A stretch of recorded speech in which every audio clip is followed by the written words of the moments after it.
요한복음 1장 41절과 42절 두 절 말씀을 함께 보겠습니다.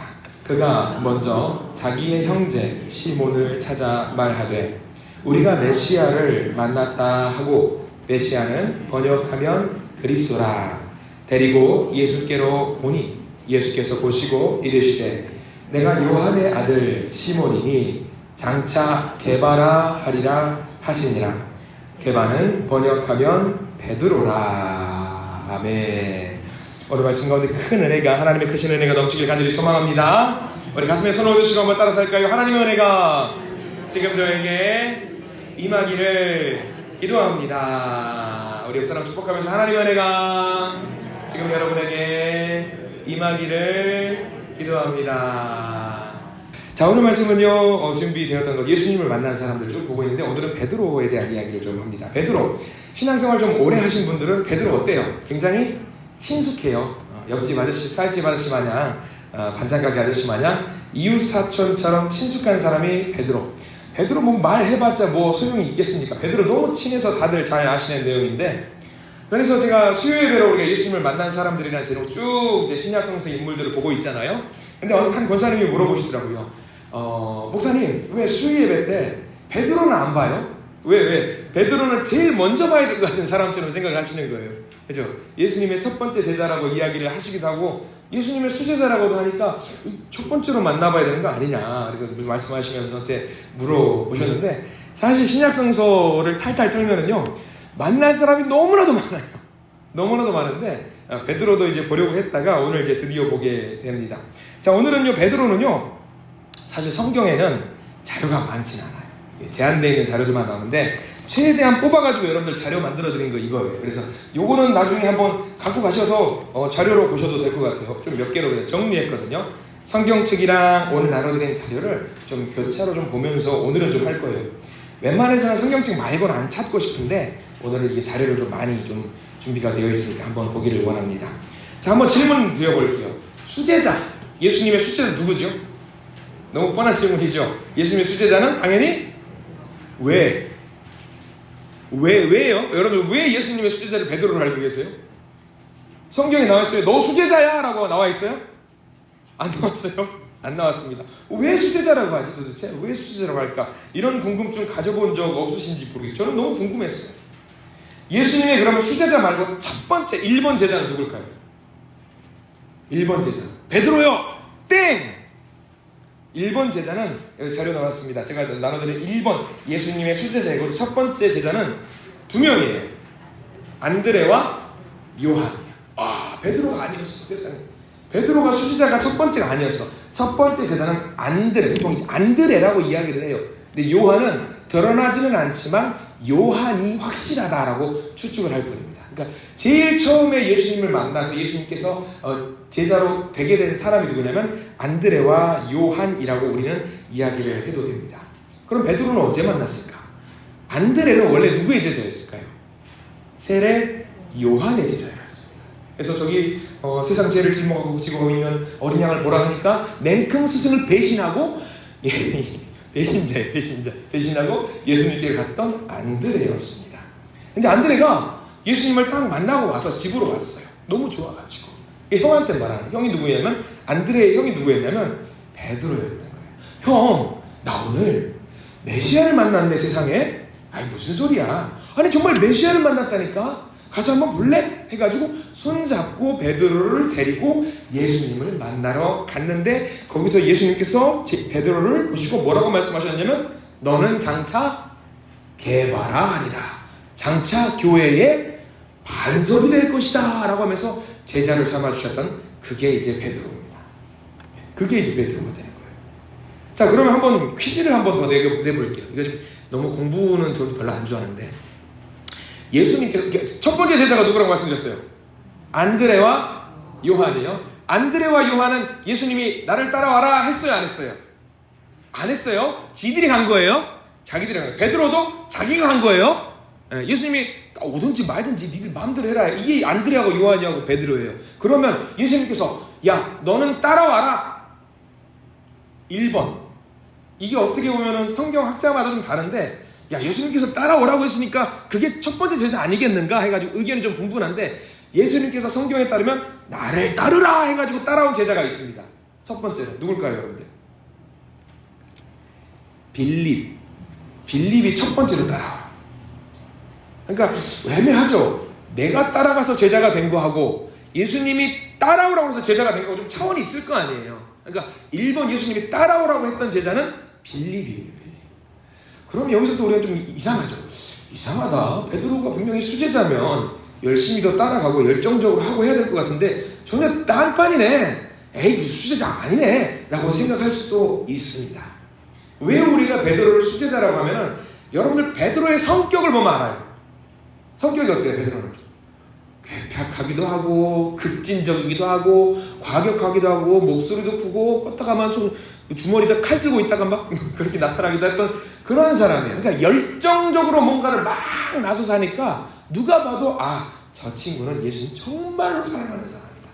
열정적인 사람이다라고 해가지고 제자들 중에서 가장 중추적인 역할을 감당했기 때문에 베드로를 수제자라고 우리는 말을 하고 있습니다. 다만 예수님은 베드로더러 네가 수제자라고 했을까요? 안 했을까요?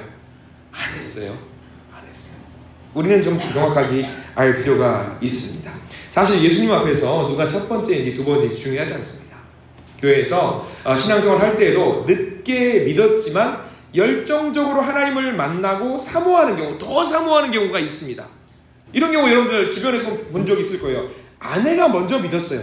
예수님을 먼저 믿었습니다. 남편도 전도했습니다. 근데 남편이 신앙생활을 하다 보니까 뭐가 됐냐면 남편의 신앙생활을 더 열심히 해가지고 장로님이 되는 경우가 있어요. 믿기는 분명히 여자가 믿었는데 남자는 나중에 장로님이 되신 경우가, 기름 부어서 세움받은 존재가 된 경우들이 분명히 있습니다. 우리는 이것을 뭐라고 하냐면 믿음의 경주라고 해요. 믿음의 경주. 저는 우리 성도님들께 권면하기로는 예수님 앞에서는 신앙의 경쟁을 좀 서로 이겨보려고 좀 한번 노력을 했으면 좋겠어요. 내가 당신보다 예수님을 더 잘 믿으려고 노력할 거야 라는 그런 마음으로 신앙의 경주를 좀 했으면 좋겠는데 많은 교회 많은 성도님들이 서로 겸손하신 나머지 내가 지려고 하는 경향들이 많이 있어요. 내가 지려고. 우리가 예수님을 믿을 때는 굳이 안 져도 돼요. 더 열심히 이기시려고 노력하시는 우리 모든 성도님들 되시기를 소망합니다. 자, 그래서 우리가 첫 번째 제자, 두 번째 제자 중요하지 않습니다. 어떠한 삶을 살았는지가 굉장히 중요합니다. 베드로가 이제 제자의 직분을 본격적으로 명령을 받고 사역을 시작하게 된 것을 우리는 누가복음 5장으로 보고 있어요. 누가복음 5장. 누가복음 5장 제가 1번 예수님의 수제자라는 항목에 누가복음 5장 10절이라고 제가 적어두기도 했습니다만 이 5장 10절을 읽어보면 여러분들 아시겠죠? 우리 5장 10절 제가 나눠드린 이 종이 한번 누가복음 5장 10절 같이 한번 읽어볼까요? 시작! 그들이 배들을 육지에 대고 모든 것을 버려두고 예수를 따르니라 라고 했습니다. 시큰둥했던 베드로는 사실 밤새 물고기를 잡으려고 했는데 돌아오면서 오늘은 운이 없는 날이었나 보다. 그래서 예수님께서 아니야, 저쪽 깊은 데로 가서 한번 해봐, 거기 있을 거야 라고 하니까 예수님께서 말씀하시니까 하는 신용이라도 좀 해야겠다라는 생각으로 좀 깊은 곳에 가서 물고기를 낚으려고 했다는 말이죠.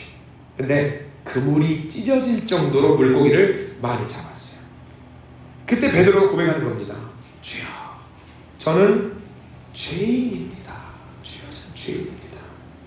자, 제가 나눠드린 프린트를 보면은 예수님의 수제자 해가지고 두 번째 점 표시가 있죠. 누가복음 5장 8절이라고 제가 기록을 해 두었습니다.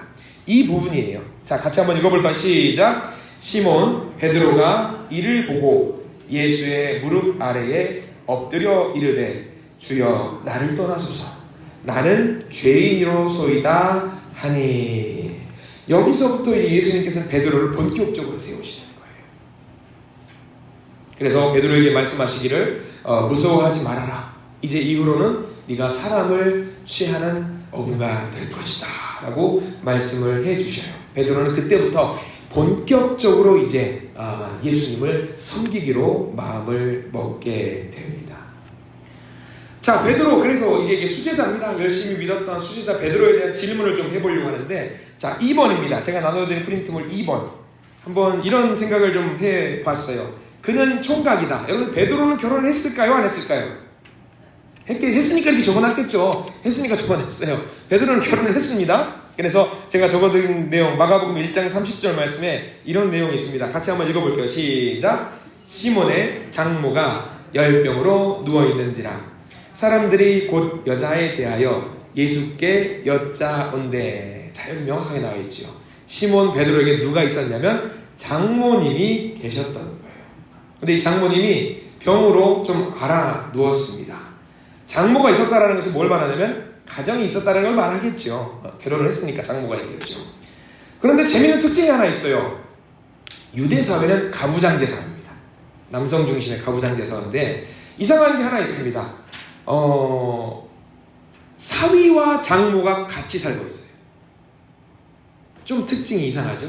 보통 사위하고 장모가 같이 사는 경우는 흔치 않잖아요. 우리는 보통 이런 경우 뭐 처가살이로 생각할 수도 있고 아니면 뭐 대릴사위 그런 식으로도 생각을 할 수 있는데 이것을 우리가 알 수 있는데 이게 누구의 집에서 그러면 과연 살고 있었는지를 마가복음 1장 30절 말고 그 밑에 보면 제가 마가복음 1장 29절이라고 적어놨어요. 자, 거기 보면은 누구의 집에 누가 살고 있는지 나옵니다. 1장 29절 시작. 회당에서 나와 곧 야고보와 요한과 함께 시몬과 안드레의 집에 들어가시니 하고 나서 1장 30절 읽으면 집에 들어갔는데 거기 누가 있냐면 시몬의 장모가 있었고 장모가 열병으로 누워 있었다. 자, 그럼 이 집은 누구 집이에요? 베드로의 집이에요? 장모의 집이에요? 베드로의 집이에요. 베드로의 집. 베드로의 집. 이게 어려운가요? 제가 너무 어렵게 이거 베드로의 집이에요. 그럼 베드로의 집에 누가 있었냐면 장모님이 있었어요. 그럼 베드로는 어떤 사람이냐면 장모님을 모시고 사는 사람이었어요. 그럼 우리는 알게 됐죠. 베드로는 성격이 다혈질이긴 하지만 효심이 강한 사람이었다는 걸 알 수 있어요. 이게 성실하고 착한 사람이었다는 것. 근데 이게 장모를 살았다는 것이 장모가 무슨 병으로 누웠다는 게 중요합니다. 여기 굉장히 재밌는 포인트인데 장모가 무슨 병으로 누워있어요? 열병은 보통 어떻게 하면 생기는 병일까요, 여러분들? 아이고, 이러면은 열병이 나요. 그럼 장모가 가슴을 찔 만한 일이 뭐가 있었을까요, 대체? 여러분 생각해보세요. 이해가 가요. 여러분들이 지금 장모님이에요. 사위가 어느 날 갑자기 예수님 만났다고 집에 안 들어와요. 밖으로만 돌아다녀. 얼른 가서 낚시해가지고 물고기 잡아가지고 가정을 꾸려야 되는데 아니 이 친구가 나가서 안 들어와. 그러니까 장모가 무슨 생각이 드는 거예요? 아니 자네는 왜 가정을 꾸릴 생각을 하지 않고 예수라는 사람을 만나가지고 돌아만 다니냐? 그러면 어떻게 했죠? 어디를 쳐요? 장모가 가슴을 치는 거예요. 이제 그때부터는 열받아가지고 그래서 이건 제 개인적인 추측인데 굉장히 근거가 있을 만한 추측 같지 않아요? 그래서 뒤집어지는 거예요. 장모는 열병에 걸려가지고 그래서 어떤 재미난 목사님들이 그렇게 말하는 이게 열병이 아니라 번역이 열병이지 사실 우리말로 하면은 화병일 거다. 화병 났다라고 이야기할 거다고 이야기를 합니다. 자, 그래요. 근데 이게 장모님하고 사위 간에 있었던 일이 아니라 아는 동생이 저더러 그런 적이 있습니다. 신앙이 투철한 친구예요. 굉장히 독실한 신앙을 갖고 있고 부부지간에 신앙이 좋아요. 근데 남자보다 여자가 신앙이 굉장히 좋은 집이에요. 그래서 저한테 전화 왔어요. 형님 목사님이니까 좀 상담 좀 합시다. 왜? 제가 평일에는 회사 열심히 하고 집에 늦게 들어와도 아이들과 아내를 위해서 막 웃으면서 하는데 그래도 형님 주말에는 가족끼리 좀 있는 시간이 좀 있었으면 좋겠단 말이죠. 그렇지, 당연하지. 근데 아내가 말이요, 교회를 가면 올 생각을 안 해요. 이거 어떻게 해야 됩니까? 그러니까 그러게 말이다. 나도 그러면 참 이거 곤란하다. 근데 이런 경우가 남의 이야기가 아니라 이렇게 사는 사람들이 계셨어요. 그래가지고 우리 교회에서 제가 알고 있는 성도님들 중에도 그렇게 살다가 결국은 당신도 교회 와서 같이 놀자라고 해가지고 전도하신 분들도 계셨다라고 저는 알고 있습니다. 이런 경우 굉장히 많습니다. 저도 지금 그 친구한테 잘 해봐. 더 이상 할 말이 없더라고요. 근데 아마 이 장모가 그런 마음으로 아마 베드로를 늘 바라보지 않았을까 생각이 들어요. 화병이 나는 거죠. 그래서 예수님께서 친히 등장을 하셨어요. 예수님께서 등장을 하셔가지고 어디를 찾아가셨냐면 베드로의 집에 친히 찾아가 주셨어요. 왜 가셨을까? 장모의 화병을, 열병을 고쳐주시려고 가신 거예요. 이게 이 스토리를 알면 아하, 그럴 수 있겠구나 생각이 드는 거죠. 예수님도 장모를 찾아가시긴 사건이 우리가 굉장히 보면은 다정다감하세요. 왜냐하면 예수님도 가정을 뭐라고 늘 이야기하시면 작은 교회라고. 두세 사람이 예수의 이름으로 모이면 교회라고 하잖아요. 마찬가지예요.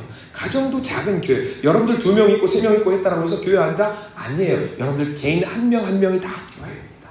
예수님도 그 교회를 아름답게 만들어가 주시려고 아마 이 사역을 해 주셨던 거예요. 새벽 예배 때 말씀을 드렸죠. 가정이 평안해야 됩니다. 가정이 평안해야 돼요. 베드로도 마찬가지였어요. 가정이 평안하기를 바라는 마음이 있었던 거죠. 근데 이 사건이 계속 이어지는 재밌는 이벤트들이 있거든요. 뭐냐면 베드로가 이제 마음을 다부지게 먹고 아까 우리가 읽었던 누가복음 5장 사건에서 주여 저는 죄인입니다. 주님을 따르겠습니다라고 마음을 먹었던 계기가 있습니다. 왜냐하면 이 장모님의 화병, 열병 사건과 이어지는 거예요. 장모님은 처음에는 베드로의 사역을 말렸을 거예요. 가정에 충실하라. 그래가지고 잡아와서 자네 그 이러면 안 돼. 막 그랬겠죠. 집으로 데리고 오겠죠. 그러다가 열병을 해서 들어 누웠어요. 너무 아파요. 그런데 누가 찾아왔냐면 그 베드로가 따라다닌다는 그 예수님이, 그 정말 원수 같은 그 예수님이 직접 오신 거예요. 직접 오셨어요. 그래가지고 어떻게 해주셨냐면 그 장모를 고쳐주셨단 말이죠. 그럼 고치고 난 다음에 나를 고쳐준 사람을 욕할 수 있어요, 없어요? 없어요. 못해. 그래가지고 무슨 사건이 있었냐면 제가 나눠드린 종이가 있는데 그는 초각이다라는 그 제목에서 첫 번째 점, 두 번째 점, 세 번째 점 봐보실래요? 누가복음 4장 38절, 39절 거기 두 개를 제가 이어서 적었는데 거기 보면 이제 재밌는 포인트가 있어요. 누가복음 4장 38절 읽어볼게요. 시작. 예수께서 일어나 회당에서 나가사 시몬의 집에 들어가시니 시몬의 장모가 중한 열병을 앓고 있는지라 사람들이 그를 위하여 예수께 구하니 39절 이어서 볼게요. 예수께서 가까이 있어서 열병을 꾸짖으신데 병이 떠나고 여자가 곧 일어나 그들에게 수종드니라. 별거 아닌 것 같죠? 시간을 잘 보십시오. 누가복음 4장 다음에 제가 적어드린 것 누가복음 5장 11절이에요. 시간적으로 보세요. 4장이 먼저일까요? 5장이 먼저일까요? 당연히 4장이 먼저겠죠. 고치고 난 다음에 5장을 보세요. 5장 11절 읽어보겠습니다. 시작. 그들이 배들을 육지에 대고 모든 것을 버려두고 예수를 따르니라. 자, 예수를 따르러 가는 베드로, 이제는 장모가 막을 수 있을까요? 없을까요? 못 막아요. 막을 수가 없어요. 왜? 나 죽었다가 살아나는 거를 누가 고쳐주셨냐면 예수님이 고쳐주셨기 때문에. 이 고쳐주신 예수님을 따라간다는데 어떻게 막아? 예수님의 이 기획은요, 기가 막히다. 기가 막혀요. 이 그림이 있어요. 그래서 베드로가 예수님을 마음 편하게 따라갈 수 있었던 거예요. 그러니까 모든 것을 맡기는 이 그림을 그린 거죠. 이 상황들을 보면은 사실 좀 굉장히 재밌는 스토리죠. 자, 이제 세 번째입니다. 베드로의 성격과 기질, 사역들. 여러분, 베드로의 기질은 온순한 성품이었죠. 베드로는 굉장히 온순한 사람이었습니다. 맞죠? 아니죠. 베드로는 굉장히 다혈질이었어요. 그리고 말보다 행동이 앞서는 사람이었지요. 공관복음서에서는 마태복음, 마가복음, 누가복음에서는 예수님께서 베드로를 부르실 때에 그물을 버려두고 제일 먼저 후다닥 뛰어나갔다는 사람이 베드로라고 성경에 나와 있어요. 예수님께서 물 위를 걸어오실 때 베드로는 뒷전에서 너 한번 와봐. 물 위 걸을 수 있을 것 같아. 한번 와봐 하니까 뒤도 안 보고 물 위를 걸어갔던 사람이고요. 예수님께서 체포되실 때에 품에 품었던 칼을 꺼내서 저항했던 사람이 베드로. 굉장히 강한 사람이라고 생각을 하지만 내면에는 뭐가 많았냐면 두려움이 굉장히 많았던 사람. 왜냐하면 예수님께서 잡히시기 전날 밤에 큰 목소리로 말하죠. 저는 절대로 배신하지 않을 거예요 라고 해가지고 예수님이 잡히자마자 그날 밤에 3번이나 예수님을 부인하고 급기야 저주까지 했던 사람 베드로. 근데 우리가 이런 베드로를 높이 평가하는 게 딱 하나 있어요. 왜 베드로를 높이 평가하는 줄 아세요, 여러분들? 뭘 했기 때문에. 가롯 유다와 다른 점 딱 하나. 뭐죠? 회개를 했던 사람이에요. 베드로는 그게 대단한 거예요. 우리 구약성서 열왕기, 사무엘 쭉 이스라엘의 왕의 역사를 보면서 하나님께서 이 왕들에게 보여주셨던 딱 하나 바라는 게 있었어요. 잘못해도 좋으니까 뭐 해라? 회개해라 해요. 베드로가 바로 그런 사람이었어. 회개할 줄 아는 사람이에요. 우리도 죄 짓잖아요. 그래서 하나님께서 가장 중요하게 여기시는 것, 너 죄 짓는 거 아니까 뭐 해라? 회개해라. 그러면 된다. 이걸 말하는 거죠. 자, 이제 베드로의 사역을 한번 볼게요. 자, 참고자를 나는 베드로의 사역. 여러분 쭉 한번 그냥 읊어볼 거예요. 베드로의 사역 같은 경우는 너무나도 유명한 사역들이 많이 있습니다. 예수님께서 십자가에 못 박히시고 그 죄책감에서 배신자였던 가룟 유다가 자살을 했어요. 그리고 나서 유다를 대신할 다른 사도를 선택하자고 제안을 했던 사람이 베드로하고 요한입니다. 그 공동체를 어떻게든 끌고 나가려고 했던 거죠. 그리고 오순절에 모인 사람들에게 설교를 했던 사람도 베드로. 안진뱅이에게 고침의 사역, 신유의 기적을 베푼 사람도 베드로. 유다의 방백들이 사도들을 신문할 때에 사도들의 입장에서 변론을 했던 사람도 베드로. 여러분들 아나니아와 삽비라 이야기하시죠. 아나니아와 삽비라 너무나도 유명한 사건이잖아요. 사도행전 4장에 등장하는 사건인데 예루살렘 교회에서 사람들이 의기투합을 해서 공동체를 위해서 헌금을 하고 헌신을 하자라고 했는데 한 사람이 자기가 헌금하기로 할 액수만큼 헌금을 하지 않아요. 성령을 속이는 거죠. 그런데 그 베드로가 이 아나니아와 삽비라를 치리했다라고 해요. 치리했다고. 너는 심판을 받을 것이라고 선포했죠. 그 죽음을 선포한 사람도 베드로. 그리고 마술사 시몬 이야기 여러분들 아실 겁니다. 베드로가 기적을 많이 해요. 막 놀라운 기적을 하니까 시몬이라는 마술사가 야 나도 그 능력을 얻게 해줘. 돈 줄게. 돈 주고 얼마면 되겠니? 라고 물어봅니다. 그럼 베드로가 이 사람 정신 차려. 그랬던 일이 있었고요. 여러분들 또 아는 사건, 가이사랴에 사는 고넬료라고 하는 백부장. 이 백부장 굉장히 선한 사람. 이 백부장 군대 장관이었기 때문에 베드로 같은 사람에게 잘 보일 이유가 전혀 없습니다. 이 고넬료가 예수님을 영접하니까 그 가족들에게 세례를 베풀었던 사람 베드로. 이 베드로. 정말 많은 일을 했어요. 배터리가 떨어졌네요. 이 배터리가 떨어졌어요.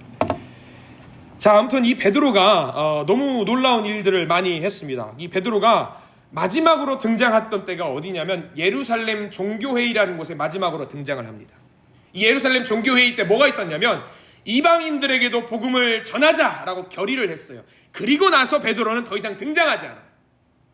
누구가 등장하냐면 베드로가 지고 그 다음부터 누가 등장을 해요? 바울이 등장을 합니다. 그러니까 베드로도 마음으로는 세상 많은 사람들에게 복음을 전하고 싶었는데 거기서 자기는 내 소임은 다했다라고 자기는 지는 해로 자기를 스스로 인정을 하고 바울에게 이 바톤을 넘깁니다. 정말 훌륭한 사람이에요. 자, 그럼 궁금합니다. 베드로 사역의 마지막 장소가 어디였을까요, 여러분들? 베드로 사역의 마지막 장소. 베드로 어디서 죽었어요? 혹시 아는 분? 베드로도 바울하고 가슴 비슷한 곳에 죽었습니다. 베드로도 로마에서 순교를 당했습니다. 그리고 아마 학자들이 연구한 바에 따르면 베드로가 마지막으로 복음을 전했던 곳이 어디라고 보통 알고 있냐면 영국에서 복음을 전하다가 로마로 잡혀왔다라고 이야기를 해요. 그래서 베드로의 순교에 대해서 우리는 좀 알아야 되겠는데 혹시 여러분들 알고 계신 분, 베드로가 어떻게 죽었는지 알고 계시는 분? 자기는 예수님과 똑같이 십자가에 매달릴 수 없다라고 해서 어떻게 죽었냐면 거꾸로 X자로 해가지고 자기는 나는 이렇게 죽을 수밖에 없다라고 이야기를 하면서 팔을 벌리면서 죽었습니다.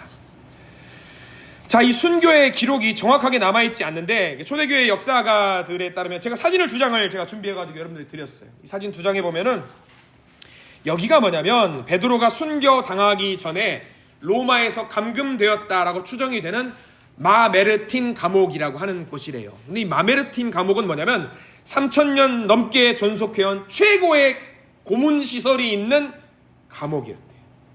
그리고 여러분 제가 보여드려서 알겠지만 여기 첫 번째 사진이 뭐냐면 이건 조명이 있어가지고 밝은 거예요. 이게 지금 관광을 할 수 있도록 사람들이 시설이 돼 있어요.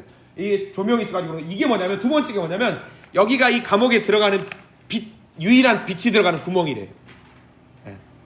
빛이 유일하게 들어가고 아무 시설도 없고 뭐 대소변을 놓을 수 있는 시설도 없고 굉장히 위생적으로 더럽고 어떤 이제 빛도 잘 안 들어오는 곳에서 베드로가 무려 9개월 동안 거기서 고문을 당하면서 살았다라고 하는 학자들의 연구가 있어요.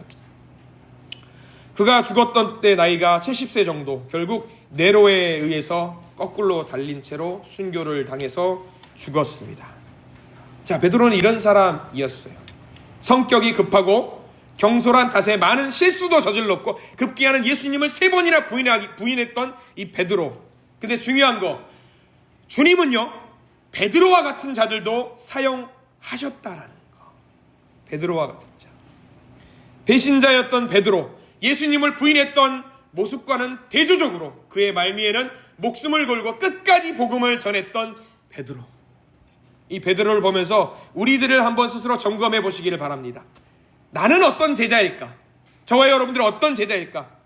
저도 성격이 좀 급해요. 충동적입니다. 저를 앞세우는 거 저도 좋아합니다. 이런 거 보면은 저도 순종하는 것과 거리가 좀 먼 것 같아요. 가만 보면 베드로가 갖고 있었던 옛날 모습과 별반 차이가 없어 보입니다. 근데 주님께서는 그런 베드로도 사용하시더라고요. 자, 우리도 새로운 삶을 시작했으면 좋겠습니다. 베드로의 모습을 보면서 나도 예수 안에서 성령의 열매를 맺을 수 있겠다, 그런 기도와 고백으로 우리가 또 삶을 살아내시기를 간절히 부탁을 드립니다. 예수 그리스도의 아름다운 사랑을 널리 전했던 베드로, 우리 모두가 베드로와 같은 사역자가 되기를 간절히 축원합니다. 기도하겠습니다. 주님 감사합니다. 오늘은 우리가 베드로를 만나고 왔습니다. 제자라고는 도무지 믿을 수 없는 성품을 갖고 있었던 베드로를 사용하시는 주님을 바라보면서 우리를 다시 살펴봅니다. 아무리 생각해도 우리가 베드로보다 나은 것이 없는 것 같습니다. 잘하는 것도 없고 능력도 없고 복음을 전할 능력은 또 없고 세상 가운데 죄된 삶을 살아가는, 둘째라면 서러울 정도로 많은 죄를 짓고 있는 우리들입니다. 그러나 주님께서 베드로를 바라보셨던 그 시선으로 동일하게 우리를 바라보시는 주님이심을 우리가 알고 있습니다. 깨닫습니다. 그래서 감사합니다. 불쌍한 우리들을 지키시고 인도하시고 사용하여 주시옵소서. 우리의 모든 것을 걸고도 예수를 능히 자랑하고 전할 수 있는 우리가 되도록 저희들을 인도하여 주시옵소서. 힘들고 어려움 가운데서도 주는 그리스도시요 살아계신 하나님의 아들입니다, 이 고백을 늘 입에 달고 살 수 있는 우리 모두가 되도록 저희들을 인도하여 주시옵소서.